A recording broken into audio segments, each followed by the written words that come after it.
जब 11 एयरबेस ध्वस्त किए गए पाकिस्तान के, तो तमाम एयरबेसेस की एक एक तस्वीर, कहां पर क्या, कहां डोम गिरा, कहां पर उनकी हवाई जहाज उड़ गए, कहां पर रीफ्यूएलिंग सेंटर उनका ध्वस्त हुआ, कहां उनकी हवाई पट्टी ध्वस्त हुई, वो सारी तस्वीरें आपके सामने रखा गया बकायदा एक सबूत के रूप में।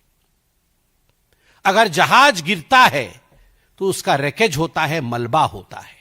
अगर जहाज गिरती है तो उसका सैटेलाइट इमेज होता है। अगर जहाज गिरता है तो अंतर्राष्ट्रीय जगत में हलचल होती है और अंतर्राष्ट्रीय जगत के एक्सपर्ट्स भी इस पर कमेंट करते हैं, टिप्पणी करते हैं, सबूत प्रस्तुत करते हैं। मगर ऐसा नहीं हुआ। उल्टा मैं तो पीएम शहबाज शरीफ पाकिस्तान के पीएम हैं, उन्होंने क्या कहा है मैं पढ़ देता हूं।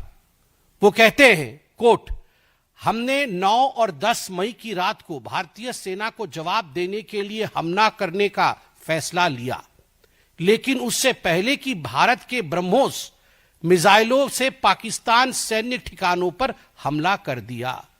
हमने 9-10 मई की रात को भारतीय सेना के जवाब के लिए हमला करने का फैसला लिया था, लेकिन उससे पहले ही भारत के ब्रह्मोस मिसाइलों ने पाकिस्तान के सैन्य ठिकानों पर हमला कर दिया। इससे पहले नूर खान एयरबेस के विषय में भी पीएम शहबाज शरीफ ने कहा था कि उसे भी ध्वस्त कर दिया गया था। अरे राहुल गांधी, आप हमसे क्या रिपोर्ट कार्ड मांग रहे हैं, हमसे क्या सबूत मांग रहे हैं? आपके यार, आपके दिलदार, आपको चाहने वाले और आप उनको चाहने वाले, आपके शहबाज शरीफ खुद आपसे बोल रहे हैं। ये शहबाज शरीफ और राहुल गांधी फोन पे बात नहीं करते हैं क्या? करते तो होंगे ही। तो शहबाज जी से राहुल जी को बता दीजिए फोन करके कि यह आपका ही बयान है।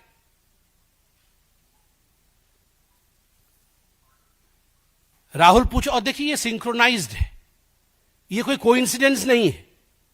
आप याद करिए, डे 1 से पहले तो इनके बड़े नेता आके कह रहे थे कि हमें युद्ध की आवश्यकता नहीं है, पाकिस्तान की बात मान लेनी चाहिए और पाकिस्तान को छोड़ देना चाहिए। और फिर दूसरी तरफ कह रहे थे कि हम भारत के साथ है, भारत की सरकार के साथ है। दूसरा, आप याद करिए, इंडस वैली जो ट्रीटी थी पानी की, इंडस वाटर ट्रीटी, उसको जब कैंसिल किया गया, कांग्रेस के बड़े नेता कह रहे थे कि यह तो ह्यूमैनिटेरियन विषय है, मानविकता के आधार पर इस प्रकार से पाकिस्तान का पानी बंद नहीं करना चाहिए, यह उचित कदम नहीं है। और तो और सिद्धरमैया तो कह रहे थे कि वॉर एक अच्छी बात नहीं है, बिल्कुल हमें वॉर में नहीं जाना चाहिए। इसके साथ ही आप याद करिए कितने सवाल कांग्रेस पार्टी ने भारत की सेना के ऊपर सबूतों के आधार पर उठाए थे। राहुल गांधी पूछते हैं कितने रफाल गिराए, रमेश पूछते हैं कितने रफाल गिराए, रेवंत रेड्डी पूछते हैं बताओ कितने रफाल गिराए। ये जो पाकिस्तान के बब्बर हैं वो हिंदुस्तान के गब्बर हैं। बताओ कितने रफाल गिराए, ये पाकिस्तान के बब्बर, ये हिंदुस्तान के गब्बर हैं। और याद रखो, हिंदुस्तान के गब्बरों, तुम्हारी वही होगी जो जय और वीरू ने गब्बर का किया था। भारत का जय और भारत का वीरता, भारत की वीरता और भारत के जय के कारण गब्बर का पराजय निश्चिंत है। आप सोच के जरा देखिए, कभी भी राहुल गांधी ने यह नहीं पूछा कि कितने पाकिस्तान के एयरबेस ध्वस्त हुए, कभी भी यह नहीं पूछा कितने आतंकी अड्डे ध्वस्त हुए, कभी भी यह नहीं पूछा कि कितने आतंकवादी मारे गए। पूछा तो केवल इतना कि कितने हवाई जहाज हिंदुस्तान के गिरे। मगर चलिए, कल तो एक बात अच्छी हुई कि प्रेस कॉन्फ्रेंस में मैं देख रहा था, जयराम रमेश ने कम से कम यह तो माना कि भारत की अर्थव्यवस्था 10 गुनी बढ़ गई है। इतना ही उनके प्रेस कॉन्फ्रेंस में सत्यता थी। और आज मैं पूछना चाहता हूं राहुल जी, आज देश जानता है कि कांग्रेस में भी 2 फाड़ है।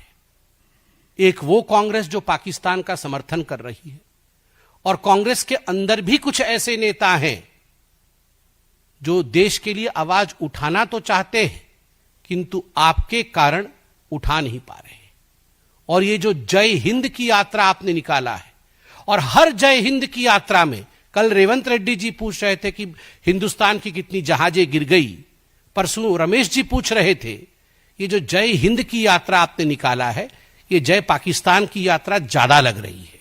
जय हिंद की यात्रा कम लग रही है। इससे अच्छा होगा आप यात्रा बंद करिए और पाकिस्तान के साथ सलाह मशवरा करके कंबाइंड प्रेस कॉन्फ्रेंस करिए। यही आपकी आज वास्तविकता है।